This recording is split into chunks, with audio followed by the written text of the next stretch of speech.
కట్టా శేఖర్ రెడ్డి గారి మామ నా మేనమామ కూడా. ముందు మిత్రులు గౌరీ శంకర్ గారు ముందు మాట్లాడారు. మిత్రులారా, తెలంగాణ చరిత్ర మూలాలు శేఖర్ రెడ్డి గారు రాసిన పుస్తకం ఈరోజు మనందరి సమక్షంలో జరగడం మనందరం సంతోషించాల్సిన విషయం. మనమే కాదు, మొత్తం తెలంగాణ సమాజం అంతా కూడా ఆనందించాల్సిన, సంతోషించాల్సిన విషయం.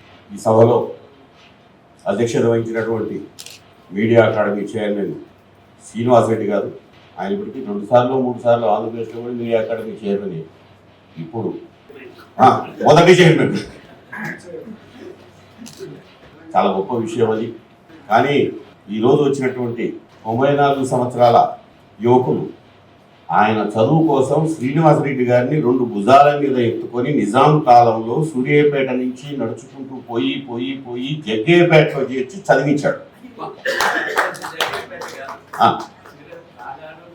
నాగారం, సూర్యాపేట. నాగారం అంటే మీ ఊరే ఊరు? పల్లెపాడు నుంచి తీసుకోవాలి. అంటే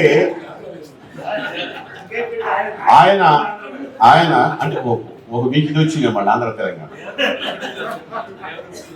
ఒక సంతోషకరమైన విషయం ఏంటంటే, శేఖర్ రెడ్డి గారి యొక్క జీవిత భాగస్వామి మొదటి పాఠకురాలని చెప్పేసి పుస్తకం రాశారు. నాకు చాలా సంతోషం అనిపించింది. ఎందుకంటే రాస్తున్న ప్రతి విషయం, మాట్లాడుతున్న ప్రతి విషయం కొన్ని ఆలవంగా ఆనందంగా రాసుకుంటూ పోతాం. కొన్ని రాసేటప్పుడు కొంచెం ఇబ్బందిగా ఉంటుంది, కొన్ని రాసేటప్పుడు బాధ వేస్తుంది, కొన్ని రాసేటప్పుడు భావోద్వేగానికి కూడా గురవుతాం. ఈ సందర్భాలు వచ్చినప్పుడు మొదట చెప్పుకోవాల్సిన ఒక మనిషి మాత్రం తప్పకుండా ఉండాలి. ఆవిడ మొత్తం ఈ పుస్తకానికి ఒక ఎవిడెన్స్గా ఆయన చెప్తున్న ప్రతి విషయాన్ని ఆమె విన్నది. ఇది కొంచెం కష్టమైన విషయం కూడా వినడం. కారణం ఏంటంటే, ఈ పుస్తకం చదువుతుంటే చాలా భావోద్వేగానికి గురి కావాల్సిన పరిస్థితి వచ్చింది. కారణం ఏంటంటే, సరే కవులు రచయితలు సహజంగానే భావోద్వేగంతో ఉంటారు. ఆ భావోద్వేగంతో మాత్రమే నిలబడ్డ వాళ్ళు ఉంటారు. ఆ భావోద్వేగంతో ఒక రాష్ట్రాన్ని కూడా మనం తెచ్చుకున్నాం. ఆ భావోద్వేగంతో సాహిత్య సాంస్కృతికమైనటువంటి రంగాలు ఏ చరిత్రకైనా మొదట తొలిగా ఉంటాయి. దానికి సంబంధించి తెలంగాణ సాహిత్యానికి సంబంధించినటువంటి అంత డీటెయిల్డ్గా చేసినటువంటి ఒక గొప్ప పరిశోధన కూడా మరొకటి ఉండదు. అది కె శ్రీనివాస్ గారు తెలంగాణ సాహిత్య చరిత్ర మీద అత్యంత అద్భుతమైనటువంటి ఒక థీసిస్ని మనకి ఇచ్చారు. అది ఒక పుస్తక రూపంగా కూడా వచ్చింది. ఈ వేదిక మీద 2 సామాజిక వేత్తలు ఉన్నారు. సోషియాలజీ చదువుకున్నటువంటి వాళ్ళు, ప్రాక్టీస్లో కూడా ఉన్నవాళ్ళు. చాలామంది చదువుకోవడం వరకే ఉండి వేదికల మీద చెప్తూ ఉంటారు. చదువుకున్న దాన్ని అన్వయించి చేసినటువంటి అల్లం నారాయణ గారు, గంటా చక్రపాణి గారు వేదిక మీద ఉన్నారు. రామచంద్రమూర్తి గారు, ఇక్కడ మురళి గారు వచ్చి, నాకు ఇంకా ఆశ్చర్యకర విషయం ఈరోజు ఇంకా పెద్ద షాక్ ఏంటంటే, ఆయన సభలకు మాత్రం రాడు. సభలకు వస్తే నాకు ఆశ్చర్యకరమైన విషయం, వర్దెల్లి మురళి గారు ఈరోజు ఈ సభకు రావడం కూడా చాలా ఆశ్చర్యకరమైనటువంటి విషయం, ఆనందించాల్సిన విషయం. వీళ్ళందరూ ఉన్నటువంటి ఈ 3 ఎడిటర్లకు ఎడిటర్గా పనిచేసినటువంటి రామచంద్రమూర్తి గారు, వీళ్ళందరితో పాటుగా మేము మాట్లాడే కొంచెం ఆగ్రహంగా మాట్లాడతాం, ఆవేశంగా మాట్లాడతాం, కొంచెం బ్యాలెన్స్తో మాట్లాడతాం, ఒకసారి భావోద్వేగం అటు కూడా పోవచ్చు. వీటన్నిటిని జడ్జి చేయాల్సినటువంటి జడ్జి వస్తేనే అనుకుంటే ఈరోజు జడ్జి రాలి. అది ఒకటి బాధాకరమైన విషయం. ఎందుకంటే మనం మాట్లాడే వాటన్నిటిని కూడా ఆయన సింగిల్ బెంచ్ అయినా తెలంగాణ సాహిత్యానికి ఆయన ఫుల్ బెంచే. ఆ ఫుల్ బెంచ్ నుంచి ఆయన కూడా ఏమన్నా సమాధానం చెప్తారేమో ఈరోజు అని చెప్పేసి ఆశించడం, అనుకోకుండా ఆయన రాలేకపోయారు. మొత్తంగా చరిత్ర ఎవరు రాసినా సగం రాసిన వాక్యం, అది పూర్తి వాక్యం కాదు. చరిత్ర ఆఫ్లైన్. అయితే చరిత్రను రాస్తున్నటువంటి సందర్భంలో ప్రాంతాలని ఆక్రమించుకున్నట్లుగా చరిత్ర కూడా ఆక్రమణలకు గురైంది. చరిత్ర కూడా తనకు తానుగా ఆక్రమించే లక్ష్యం కూడా కలిగి ఉంది చరిత్ర. ఇప్పుడు చరిత్రలో జరిగినటువంటి సందర్భాలన్నింటినీ మనం చూస్తే ప్రత్యక్షంగా ఏంటంటే, మనం ఒక సుదీర్ఘమైనటువంటి పోరాటం, ఒక 60-70 ఏళ్ళు జరిగినటువంటి పోరాటం, తెలంగాణ అస్తిత్వ పోరాటంలో ఈ సాహిత్యానికి సంబంధించి, భాషకు సంబంధించి, నేలకు సంబంధించి చాలా చర్చలు జరిగాయి. బ్రహ్మాండమైనటువంటి చర్చలు చాలా జరిగాయి. ఈ చర్చలకు సంబంధించినటువంటి తీర్పు చెప్పడం అనేది మామూలు విషయమే కాదు. ఈ చర్చలకు సంబంధించి ఇదే తీర్మానించి చెప్పడం కూడా సరైనది కాదు. ఇది కూడా అని ఎవరు నిర్ధారించడం లేదు. కాకపోతే ఈ సభలో అందరికంటే కొంచెం నేను వయసులో చిన్నవాడినే కాకుండా ఈ సాహిత్య లోతుల్లో పోవడం కూడా నేనంత మార్కండే నాకంటే ఉన్నాను, అంత లోతుల్లోకి పోయిన వాడిని అయితే కాదు. కానీ మరి దీంట్లో మాట్లాడడానికి శేఖర్ రెడ్డి అన్న నన్ను ఎందుకు పెట్టిండ్రు, నాకేం అర్హత ఉందో అని చెప్పేసి రాత్రి నుంచి నాకు నేనుగా తడుముకుంటాను. నన్ను ఎందుకు పెట్టారు ఈ సభలో, నాకేమైనా అర్హత ఉందా ఈ సభలో మాట్లాడడానికి అని చెప్పి తలుపులాడుతున్నాను. ఈ తలుపులాడుతున్న సందర్భంలో కొంచెం ఒక ఆశారేఖలాగా ఒక మెరుపులాగా అనిపించింది. మళ్ళీ తెలంగాణ ఉద్యమానికి ఆ పెద్ద ఆయన నోటి కదా సురవరం ప్రతాప్ రెడ్డి తర్వాత మళ్ళీ ఒక 60-70 ఏళ్ళకి పొక్కిలి పుస్తకం చేసుకొచ్చినట్టు అర్హత నాకు ఉందని చెప్పేసి ఇది అప్పుడు రాసుకున్నట్టు ముందు మాట తీసుకొని మళ్ళీ ఒకసారి చదువుకొని ఇక్కడికి వచ్చినాయి. ధైర్యంగా ఈ సభకు వచ్చిన ఇది మాట్లాడడం ఏదంటే అది మాట్లాడడం కాదు, మాటకి హద్దు పద్దు కూడా ఉండదు. కానీ మాట్లాడేటప్పుడు అర్హత కూడా చూసుకోవాల్సిన పరిస్థితి ఉంటుంది. వినయంగా చెప్తున్నాను నేను. ఈ తెలంగాణ మూలాలకు సంబంధించిన చరిత్రకు సంబంధించి జర్నలిస్టులు రాస్తే దానికి సంబంధించిన అంశాలను వర్తమాన చరిత్రను అప్పటికప్పుడు ఆ రోజు చరిత్రను రాసే జర్నలిస్టులు చరిత్రకు సంబంధించి లోతుల్లోకి పోయి రాస్తే ఎట్లా ఉంటుంది అనేటువంటి ఒక పెద్ద ప్రశ్న.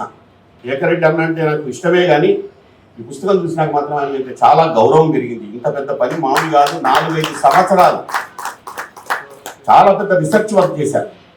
ఎక్కడి శాసనాలు, ఎక్కడి ఆ పరదేశీయులు రాసినటువంటి పుస్తకాలు, ఎక్కడి బ్రౌను, ఎక్కడ బ్రౌన్య నిఘంటువు, ఎక్కడ తెలంగాణ మూలాలు, ఎక్కడ శాతవాహనులు, ఎక్కడ చాళుక్యులు, ఎక్కడ పల్లవులు, వీళ్ళకి సంబంధించినటువంటి చరిత్ర ఏమిటి. ఈ మాకు అంతా దుమ్ములు ప్రథమ విభక్తి లాగా తెలుగులో అని చెప్పిన ఒకే ఒక మాట, ఎంఏ తెలుగులో అదే చెప్పిండ్రు, 10th క్లాస్లో అదే చెప్పారు. ఏం తేడా లేదు, తెలుగు చెప్పేసారు అంతే. 2 పదాలు చెప్పేశారు. ప్రతి ఒక్కరు లాంగ్ జంపులు హై జంపులే చరిత్రకారులు అంతా. ఆ పదాన్ని మాత్రం ఆ పదానికి సంబంధించిన లోతుల్లో తెలుగు భాష బాధాకరమైన విషయం ఏంటంటే ఈ రోజు కూడా అదే చరిత్ర కొనసాగుతుంది. అది బాధాకరమైన విషయం. ఈ రోజు కూడా ఇప్పుడు కూడా ఏ 2.5 జిల్లాల భాష అంటున్నామో ఆ 2.5 జిల్లాల్లో ఈ రోజు కూడా మాట్లాడుతుంది ఏంటంటే నన్నయ్య ఆదికవి చెప్పినటువంటి ఆంధ్రము. దాని నుంచి వాడు ఇంకా బయటపడుతుంది. మన రాష్ట్రం మనకు వచ్చింది కదా, బాధ ఏం లేదు. మన భాషను మనం తవ్వకాలు చేసుకోవచ్చు, బాధ లేదు. మనల్ని మనం ఎస్టాబ్లిష్ చేసుకొని మాట్లాడవచ్చు, బాధ లేదు. కానీ ఈ రోజు కూడా అదే మాటలు కొనసాగిస్తూ చరిత్ర నడుస్తూ పోతుంది. కాబట్టి అందుకోసమే మనకు చరిత్రను ఇట్లా శేఖరన్న లాంటి లోతుల్లో పోయి రాసే సింహాలు లేకపోతే ఇప్పుడు కూడా తోడేళ్లలాగా తన్నుకుపోయే పరిస్థితి ఉంది. తెలుగు భాష మాదే మాదే మాదే మాదే అంటున్నారు. అది బాధ. దీన్ని మరిపించడానికి ఏం చేశారంటే చాలా పనులు చేశారు వాళ్ళు. అదొక సినిమా పాటే కావచ్చు. తెలుగు జాతి మనది, ఏడుగా వెలుగు జాతి మనది, తెలంగాణ నాది, సర్కారు నాది, అన్నీ కలిసి ఒకటే ఒకటే ఒకటే ఒకటే రా అంటే ఆ పాట చెవుల్లో జోరీగల్లాగా తిరిగి తిరిగి తిరిగి తిరిగి తెలంగాణ అన్న పదాన్నే లేకుండా చేసినటువంటి సందర్భం ఒక 4-5 దశాబ్దాలు చూసినటువంటి పరిస్థితి. అసలు శేఖరన్నకు ఏమైందని ఈ పరిస్థితి దీంట్లోకి ఎదురు అడుగు వేశాడో కూడా ఆయనే చెప్పాలా. వాళ్ళు నిజాం రాష్ట్రాంధ్ర మహాసభలు, తెలంగాణలో జరిగింది నిజాం రాష్ట్రాంధ్ర మహాసభలు. నిజాం వ్యతిరేక పోరాటాన్ని కూడా మనం ఆంధ్ర పదాన్ని నేర్చుకుని ఉన్నాం. దాంతో వచ్చింది విశాలాంధ్ర ఉద్యమము. విశాలాంధ్ర కూడా బ్రహ్మాండంగా ఏంటి, తెలుగు జాతి ఎస్టాబ్లిష్ చేసి. విశాలాంధ్ర నుంచి వచ్చిన పరిస్థితి ఏంటి, భాషా ప్రయుక్త రాష్ట్రాలు. భాషా ప్రయుక్త రాష్ట్రాలు ఏంటి, అది కూడా మనందరిది ఒకటే తెలుగు జాతి. అంటే ఆక్రమించడానికి ఎట్లా వచ్చామంటే ఈ ఆక్రమణకు గురైనటువంటి దాంట్లో కాళోజీ ఆక్రమణకు గురయ్యాడు, సురవరం ప్రతాపరెడ్డి ఆక్రమణకు గురయ్యాడు. మొత్తం తెలంగాణలో ఉన్నటువంటి ఆలోచన పనులు లెఫ్టిస్టులు అయితే పూర్తిగా ఆక్యుపై చేసి అటు ఇటు చేసి పడేసారు. అసలు విశాలాంధ్రం తీసుకొని పెట్టేశారు. కాళోజీ స్పష్టంగా చెప్పాడు, ఇది అనుకున్నాం కానీ తప్పు చేసినాం అని చెప్పి ఆయన 69 ఉద్యమంలోకి వచ్చేసారు. శేఖరన్న చేసిన పని ఇంకా లోతుల్లో పోయి చేశారా లేదా, ఆ ఖాళీలు పూరించాలా లేదా తెలియదు. కానీ సురవరం ప్రతాపరెడ్డి గారు కూడా అదే దారిలో నడిచారు. అది కూడా ఈ పుస్తకంలో చెప్పారు. అసలు సురవరం ప్రతాపరెడ్డి గారు ఇంత లోతుల్లోకి ఇట్లా పోయి ఉంటే ఆయన ఆంధ్రుల చరిత్ర చచ్చిన రాయబోయేవాడు, ఆయన తెలంగాణలో చరిత్ర రాసేవాడు, తెలుగు భాష చరిత్ర మాత్రమే రాసేవాడు సురవరం ప్రతాపరెడ్డి. చరిత్రలో ఎంత డోకా చేశారన్న విషయాన్ని ఇప్పుడు అనొచ్చు. మీరుంటే ప్రతిపాదించుకోవచ్చు కదా, మీరుంటే తీర్మానించుకోవచ్చు కదా, ఇప్పుడు మీ చరిత్రను మీరు రాసుకోవచ్చు కదా, ఇప్పుడు మీ మూలాల్లోకి మీరు పోవచ్చు కదా అని అంటారు. ఇప్పటికి గ్యారంటీగా ఈ పుస్తకం వచ్చిన తర్వాత కూడా బయటకు వస్తారు. ఎందుకంటే ట్యాంకు బండి మీద ఉన్నటువంటి పోతలను తీసుకుపోయి ఒంటిమెట్టకు చెందిన వాడని చెప్పినటువంటి వాళ్ళు తెలంగాణ చరిత్రను మొత్తం కూడా తెలుగు భాష అంటే ఆంధ్ర భాష, దీంట్లో బాగా చాలా లోతుల్లో పోయి ఆంధ్ర భాష, ఆంధ్ర మూలాల నుంచి వచ్చినటువంటి ఆంధ్ర పదం ఎట్లా వచ్చిన విషయాన్ని కూడా దీంట్లో లోతుల్లో చెప్పారు. భాషతోటే కదా ఏదైనా వచ్చింది. అవును, తల్లి భాష చాలా గొప్ప తల్లి భాష. ఈ తల్లి భాషను మించింది ఏముంటుంది ఈ ప్రపంచంలో. నా తల్లి భాషే నాది కాదు, పరాయి భాషగా చిత్రీకరించి చెప్తున్నటువంటి బాధ ఈ మూలాల పుస్తకంలో వచ్చి మనం చూడాల్సిన అవసరం ఉంటుంది. చిన్నప్పటి నుంచి బ్రౌన్ అని బ్రహ్మాండంగా చదువుకుంటూ పోయినాం మనం మొత్తం. బ్రౌన్ అంటే ఇప్పుడు తెలుగు భాషకు సంబంధించినటువంటి బ్రహ్మాండంగా బ్రౌన్ చెప్పిన విషయమే ఇప్పుడు ప్రామాణికం అని చెప్పేసి చెప్తున్నారు. సరే, అప్పుడు ఆయన బ్రౌన్ చేసినటువంటి సేవ చేశారు, ఆయన కాదంటలేదు. ఆయన కూడా పండితులు పెట్టుకున్నారు, అక్కడ ఉన్నటువంటి పండితులు కొంతమంది పెట్టుకున్నాడు, బ్రహ్మాండంగా వాళ్ళని పోషించి సాహిత్య చరిత్ర రాయమన్నాడు. కానీ బ్రౌన్ చెప్పిన మాట ఏంటి? ఆంధ్రం అన్నటువంటి పదాన్ని ఎస్టాబ్లిష్ చేసి పడేశాడు. తెలుగు ఇవన్నీ కూడా భావోద్వేగానికి సంబంధించిన అంశం అని చెప్పేశాడు. ఆయన కూడా ఓ మాట చెప్పుకొట్టేసి ఇది కాల్పానికత అన్నాడు. దాన్నే ఎస్టాబ్లిష్ చేసి పడేస్తారు మన చరిత్రకారులు మొత్తం కూడా చెప్పుకుంటూ వచ్చారు. అట్లాగే అనేక మంది ఇతర దేశాల నుంచి వచ్చినటువంటి వాళ్ళు తెలుగు భాషను లోతుగా చర్చించిన వాళ్ళు ఆ చెప్పిన విషయాలు చెప్పినప్పటికీ కూడా దాన్ని కూడా దాటవేసి బ్రౌన్ని ప్రామాణికం చేసి పడేశారు మన వాళ్ళు మొత్తం కూడా. ఇప్పటికి కూడా భయం మనకు, ఇప్పటికి కూడా భాష గురించి మాట్లాడాలంటే భయం. వాళ్ళు ఆనాటి నుంచి ఈనాటి వరకు ప్రచార ప్రసార సాధనాలు మొత్తం కూడా దాని ద్వారా ఎక్కువ ఇంజెక్ట్ చేశారు. తర్వాత సిలబస్ కు సంబంధించి ఈ సిలబస్లోకి దీన్ని ఎక్కించేశారు. చరిత్రను విస్తరించుకోకపోవడం ఇవన్నీ కూడా చరిత్రలో ఉన్నాయి, మనంతా తెలిసినటువంటి వాళ్ళు, దానికి నిర్వచనాలు కూడా చెప్పాల్సిన అవసరం లేదు. కాకపోతే వీళ్ళు తెలుగు భాషకు సంబంధించినటువంటి అంశంలో తెలుగు అన్నటువంటి పదానికి తెలంగాణకు సంబంధించినటువంటి అనుబంధాన్ని, ఆ తల్లిపేగు బంధాన్ని నరికేశారు. అది ఈ తెలంగాణ చరిత్ర మూలాల్లో చెప్పినటువంటి అంశం. దీంట్లో మనకున్నటువంటి చరిత్ర బాగా ఉద్యమ సమయంలో చూస్తే ఒకటి ఆ కోటిలింగాలు ఒకటి కనిపించింది, కోటిలింగాల శాతవాహనం అన్నాం. అసలు నన్నయ్యకు ముందు తెలుగు అన్నటువంటి పదము లేదు అన్నటువంటి చెప్పారు. ఇప్పటికి కూడా అదే అంటున్నారు. దానికి ఈరోజు సమాధానంగా ఈ తెలంగాణ మూలాల యొక్క చరిత్ర మనకు కనిపిస్తుంది. ఎక్కడ దాకా పోయాడంటే భీంబేట్కా ప్రాంతంలో ఉన్నటువంటి రాతి చిత్రాల ఆధారంగా ఉన్నటువంటి కాలం 35,000 సంవత్సరాల క్రితమే ఉన్నటువంటి తెలంగాణ నేల యొక్క చరిత్రను మొత్తం కూడా చెప్పడానికి ప్రయత్నం చేశారు దీంట్లో. అట్లాగే జయశంకర్ భూపాలపల్లిలో ఉన్నటువంటి రేగొండ మండలంలో ఉన్నటువంటి పాండవుల గుట్టలో ఉన్నటువంటి ఆ రాతి కుడ్యాల్లో ఉన్నటువంటి ఆదిమానవుని యొక్క ఆధారాలు ఎట్లా ఉన్నాయో 45,000 సంవత్సరాల క్రితమే తెలంగాణకు సంబంధించిన ఆనవాళ్ళు ఎట్లా ఉన్నాయో కూడా ఈ తెలంగాణ మూలాల్లో చెప్పడం జరిగింది. ఈ వేమనపల్లి సంపుటం గ్రామాల్లో ఉన్నటువంటి ఆ చరిత్రను ఆధారంగా తీసుకుంటే 20,000 కోట్ల సంవత్సరాల క్రితం ఉన్నటువంటి చరిత్ర మొత్తం కూడా ఈ నేలకు ఉన్నటువంటి విషయం చెప్పారు. అంటే మనం అంటాం కదా, ఈ యాంగ వంగ కళింగ కాంబోజ చేది వచ్చి గాంధార మగధ ఇలా కొలువైనటువంటి 16 మహాజనపదాల్లో ఉన్నటువంటి వింధ్య సాత్పుర పర్వత శ్రేణులు దిగువన ఉన్నటువంటి దక్షిణాదిలో వెలిసినట్టు ఒకే ఒక్క మహాజనపదంగా ఉన్నటువంటి అస్మక జనపదం. ఈ అస్మక జనపదానికి సంబంధించినటువంటి వైభవపేతంగా విస్తరించినటువంటి చిహ్నాలు మనం నిజామాబాద్ జిల్లా బోధన్ ప్రాంతంలో ఉన్నాయి.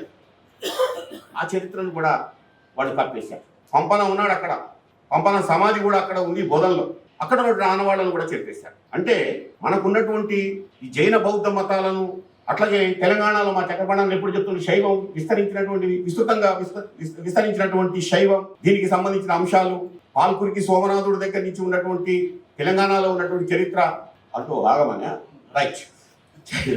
అంటే చాలా వరకు అంటే నేను ఎంఏ తెలుగు చదువుకున్నాను, కానీ ఆ పద్యాలు ఎన్ని పద్యాలు తీసుకున్నాడో, ఎన్నెన్నో పద్యాలు తీసుకున్నాడు. ఎన్నెన్నో పురాతనమైనటువంటి పురాణాల్లోకి పోయాడు. ఐతరేయ బ్రాహ్మణంలోకి పోయాడు. ఆ ఐతరేయ బ్రాహ్మణంలో ఉన్నటువంటి అంశాలను చెప్పాడు. వేదాల్లోకి పోయాడు. వేదాల సారాల్లో ఉన్నటువంటి అంశాన్ని చెప్పాడు. ఇది మామూలు విషయం కాదు, చాలా గొప్ప పరిశోధన. చాలా వరకు మనం మాట్లాడేటప్పుడు ఆధారం లేకుండా మాట్లాడకూడదు, లెక్క ఉండాలి, ఆ లెక్క ప్రకారం మాట్లాడాలి. ఇప్పుడు శేఖర్ రెడ్డి గారు శాతవాహనుల దగ్గర నుంచి, కాకతీయుల దగ్గర నుంచి, ఇక్కడ కుతుబ్ షాలు, అసఫ్ జాహీల వరకు ఉన్నటువంటి చరిత్ర మొత్తాన్ని కూడా తీసుకున్నాడు. దాంట్లో తీసుకున్నాడు. దాంట్లో ఉన్నటువంటి పాత్రల్ని, క్యారెక్టర్ని మొత్తాన్ని కూడా దాంట్లో చెప్పాడు. దాంట్లో తెలుగు భాషకు సంబంధించిన విషయాలను ఎంత లోతుల్లో పోయారంటే, చాలా వరకు మనకు ఈ మూలాల అన్వేషణ చేసేటప్పుడు అనేక అంతర్జాతీయ గ్రంథాలను కూడా శోధించారు వాళ్ళు. ఆంగ్లేయులు దానికి సంబంధించిన రీసెర్చ్ ఏమేం చెప్పారో కూడా దీంట్లో చెప్పాడు. అట్లాగే ఈ స్వదేశీ విదేశీ చరిత్రకారులు చెప్పినటువంటి అంశాలను తెలంగాణకు సంబంధించి, తెలుగుకు సంబంధించి, తెలుగు భాషకు సంబంధించి ఆ వేర్లు ఎక్కడున్నాయో పట్టుకోవడానికి ప్రయత్నం చేశాడు. ఇతిహాస కాలంలో ఉన్నటువంటి తలవాన్ దగ్గర నుంచి, బౌద్ధ సాహిత్యంలో ఉన్నటువంటి తెలివాహ దగ్గర నుంచి, ప్లీని వంటి విదేశీయుల తొలి రచనలో ఉన్నటువంటి త్రిలింగ దగ్గర నుంచి, అట్లాగే తమిళ గ్రంథం తొల్కెప్పియం నుంచి, అట్లాగే పద్మపురాణంలో ఉన్నటువంటి తైలింగ దేశం గురించి, తమిళ గ్రంథం ఉన్నటువంటి అగత్యం నుంచి, బర్మా చరిత్ర సాహిత్యం ఉన్నటువంటి తలెంగుల నుంచి, అట్లాగే కలహనుడి రాజతరంగాన్ని తెలంగాణ్యం నుంచి తెలుగు పదం యొక్క పరిణామ క్రమాన్ని మొత్తాన్ని కూడా లోతుల్లోకి వెళ్ళి చెప్పాడు. ఇప్పుడు చాలా కష్టపడాల్సి వస్తుంది. 3-4 రోజులు చదవాల్సి వచ్చింది పుస్తకం చదవడానికి. 3-4 రోజులు చదివినా కూడా ఏమో ఎక్కడా పట్టుకోవాలా. అంటే ఇన్ని పదాలను చెప్తున్నాడు ఇక్కడ తెలుగు భాషకు సంబంధించిన విషయాలు. ఇవన్నీ ఏముంది ఆయన వెతుక్కొని వచ్చాడు, ఆయన మొత్తం శేఖర్ రెడ్డి గారు తెలంగాణ చరిత్ర మూలాలు మొత్తం కూడా ఇవన్నీ కూడా ఒక ప్రతిపాదనలను ఇసిరి కొట్టి కూడా కొట్టొచ్చు. దీన్ని నేను కాదట్లే, ఇవన్నీ ప్రతిపాదనలు కదా అనొచ్చు. అయినా ఇవన్నీ కూడా వాళ్ళు చెప్పినాయి కదా కూడా అనొచ్చు. కరెక్టే, వాళ్ళు చెప్పినాయి. అక్కడ కూడా శేఖర్ అన్న చాలా వినయంగా చెప్పాడు. ఇప్పుడు నాలాంటి వాడు రాస్తే కొంచెం ప్రమాదకరమైన విషయం. ఆయన మాత్రం ఆయన చేసిన పని ఏంటంటే వినమ్రంగా మీరు ఈ విషయాలు చెప్పినందుకు మీకు నమస్కరిస్తున్నానని చెప్పేసి ప్రణమిల్లుతున్నానని చెప్పాడు. చెబుతూనే వాళ్ళు చేసిన ద్రోహాన్ని మొత్తాన్ని కూడా దీంతో చెప్పాడు. ద్రోహాన్ని చెప్పడానికి కూడా ఇంత సున్నితమైన భాష ఉంటుందా అని మాత్రం శేఖర్ అన్న చూసి నేర్చుకునేది. ఇంత సున్నితంగా చెప్పొచ్చా అని. ఎందుకంటే ఈ భాష విషయంలో కూడా హత్యలు చేసేవాళ్ళు ఉంటారు. బయట హత్యలు చేసేవాళ్ళు మనకి ఎట్లయినా తెలుసు, బయట హత్యలు ఎక్కడ జరుగుతాయో మనకు తెలుసు. భాషాపరంగా కూడా దీంట్లో వచ్చినటువంటి అంశాలు, తెలుగు భాష మనదే, తెలంగాణదే, తెలుగు మనదే, ఆంధ్రం అన్నది రుద్దబడింది, ఇప్పటికి కూడా రుద్దడానికి ప్రయత్నం చేస్తున్నారు, ఇది దుర్మార్గమైనటువంటిది. దీన్ని ఇప్పుడు మనందరం కలిసి ముఖ్యంగా తెలంగాణ రాష్ట్రంలో చరిత్రకు సంబంధించినటువంటి శాఖలు, తెలుగు శాఖలు దీని లోతుల్లోకి వెళ్ళి దీని చరిత్రను మొత్తం కూడా మన చరిత్రను మళ్ళీ మనం నిర్మించుకోవాలి. మన చరిత్రను మనం నిర్మించుకోకపోతే మళ్ళీ పాలెగాళ్ళు వేటగాళ్ళు చెప్పిందే చరిత్ర అయింది. ఈ పాలెగాళ్ళు వేటగాళ్ళు చెప్పినటువంటి చరిత్రని కొంచెం సున్నితమైన విషయం. మనమంతా తెలుగు జాతి అని చెప్పి దెబ్బ కొడతారు. ఇప్పటికి కూడా వాళ్ళు కొట్టే దెబ్బ ఒకటే. ఇప్పటికీ ఈ గడ్డ మీద నిలబడి ఇప్పటికి కూడా తెలుగుకు సంబంధించినటువంటి కుట్రలు చేస్తున్నటువంటి సందర్భం ఉంది. ఇప్పటికి కూడా చేస్తున్నారు. కాబట్టి తెలంగాణ రాష్ట్ర సాధన ఉద్యమం రావడం, తెలంగాణ రాష్ట్ర సాధన ఉద్యమంతో ఎవరి తల్లి తెలుగు తల్లి, మంది తెలంగాణ తల్లి అన్నటువంటి విషయాన్ని స్పష్టంగా చెప్పారు. మన ఆనవాళ్లను మనం నిలుపుకున్నాం, మన చరిత్రను మనం చెప్పుకున్నాం. కాబట్టి ఈరోజు మనందరం కూడా ఈ తెలంగాణ మూలాల చరిత్ర మూలాల్లోకి పోయినటువంటి, అంటే ఇప్పుడు శ్రీనివాస్ రెడ్డి గారి బెల్లు లేకుండా ఇది మధ్యలో బెల్లు బాగానే ఉపయోగపడుతుంది, అని కాదట్లేదు. కానీ అది బాగా వినిపిస్తుంది. కాబట్టి కరెక్టే, మన చక్రపాణి గారు చెప్పినట్లుగా ఇంకా వాళ్లకు వినిపించట్లేదు. ఆ వినిపించని విషయాల్ని మన ఒకటే ఒక మాట చెప్పి ముగిస్తా నేను. ఇతిహాస కాలం నుంచి ఇప్పటి వరకు చెప్పినటువంటి చరిత్ర, అట్లాగే 3-5 శతాబ్దాల్లో ఉన్నటువంటి అగత్యం దగ్గర నుంచి, తమిళ వాంగ్మయం దగ్గర నుంచి, మహావంశ, స్కంద, మార్కండేయ, పద్మ, వాయు, బ్రహ్మ పురాణాలు, బ్రహ్మచరిత్ర గ్రంథాలు, నన్నయ వికాస, చోళ హంస సందేశం, శ్రీరంగ శాసనం వరకు ఇన్ని శాసనాలను చూశాడు. ఈ పుస్తకంలో చూస్తే చాలా డీటెయిల్డ్ నోట్స్ కూడా ఉంది మొత్తం కూడా దీంట్లో. కాబట్టి వీటన్నిటినీ కూడా మనందరం కూడా ఈ పుస్తకాన్ని చాలా గర్వంగా మన ఇంట్లో దాచుకోవాల్సిన పుస్తకం. ఈ పుస్తకంలో చెప్పినటువంటి విషయాలన్నింటినీ కూడా మనం చర్చకు పెట్టాలా. దీనిపైన విశ్వవిద్యాలయాలు, చరిత్ర శాఖలు, తెలుగు శాఖలు ముందుకు వచ్చి దీని యొక్క విస్తరణను ముందుకు తీసుకుపోవాల్సినటువంటి అవసరం ఉంది. కాబట్టి నేను కూడా సాహిత్య అకాడమీ చైర్మన్గా పనిచేశాను. నాకున్న సమయమే 2 ఏళ్ళు ఉన్నాను. 1 సంవత్సరం ఎలక్షన్ పీరియడ్ అయిపోయింది, 1 సంవత్సరం మొత్తం కూడా నాకున్న సమయం నేను చూసుకోవడం జరిపింది. కాబట్టి తెలంగాణ సాహిత్య అకాడమీ నుంచి కూడా ఈ పని నేను చేయాలి. నేను కూడా చేయలేకపోయాను. దానికి కూడా నన్ను నేను క్షమించుకోమని, మిమ్మల్ని కూడా క్షమించామని చెప్తున్నాను. ఈ పని మాత్రం అర్జెంటుగా చేయాలి. ఎమర్జెన్సీ పని, ఎమర్జెన్సీగా చేయాల్సినటువంటి విషయం. కాబట్టి శేఖర్ అన్నకు హృదయపూర్వకంగా అభినందనలు తెలియజేస్తూ, మహామహులు చాలామంది ఉన్నారు, నేనేమన్నా ఎవరిని ఇబ్బంది పెట్టాలని మాట్లాడట్లేదు. కానీ ఒక దుర్మార్గమైనటువంటి ఆంధ్ర కత్తితో వస్తున్నటువంటి విషయాన్ని మాత్రం తెగ నరికాడు కట్టా శేఖర్ అన్న. ఆ నరికినందుకు అభినందనలు. ఇప్పటికే ఆంధ్ర పేరుతో దుర్మార్గంగా అల్లుకోవడానికి, భాషను నరకడానికి ప్రయత్నం చేస్తున్నారు. దాన్ని నేను తిరస్కరిస్తున్నాను, వ్యతిరేకిస్తున్నాను. ఈ కార్యక్రమం చేసి ఈ పుస్తకాన్ని తీసుకొచ్చినటువంటి శేఖర్ అన్నకు సెల్యూట్ చేస్తూ సెలవు తీసుకుంటాను. Thank you.